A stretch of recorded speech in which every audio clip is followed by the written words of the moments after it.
Pass என்ன pose பக்கத்தில் இருக்குது ரோஸு. நாங்கள் வாங்கின ரோஸ் செடி தான் இது. இதோட ப்ரைஸ் பார்த்தீங்கன்னா ரெண்டுமே சேர்த்து 250 ருபீஸ்க்கு நாங்கள் வாங்கியிருந்தோம். ஸோ எனக்கு இது ரொம்ப ரோஸ்னால் ரொம்ப பிடிக்கும். ஒரு தடவை நான் ரோஸ் வாங்கி வீட்டில் கொண்டு போய் வைப்பேன், அது வாடி ஒரு வழி ஆகிடும். ஸோ இந்த தடவை என்ன சொன்னாங்கன்னா அந்த தண்டு நல்லா மொத்தமாக இருந்தால் நல்லா வளரும் அப்படின்னு சொல்லியிருக்காங்க. ஸோ இந்த தடவை நாங்கள் வாங்கிட்டோம். ஸோ இந்த தடவை ஏதாவது ஒரு பூவாச்சும் வருதா அப்படின்னு வெயிட் பண்ணி தான் பார்க்கணும்.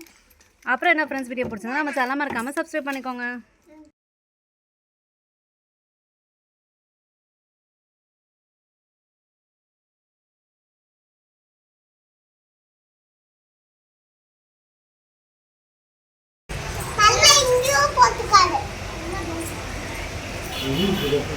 தண்டு நல்லா கனமாக இருந்தால் தான் செடி வளருமா. நானும் ஒரு தடவை செடியை வாங்கி வைக்கிறேன், வளரவே மாட்டேங்குது.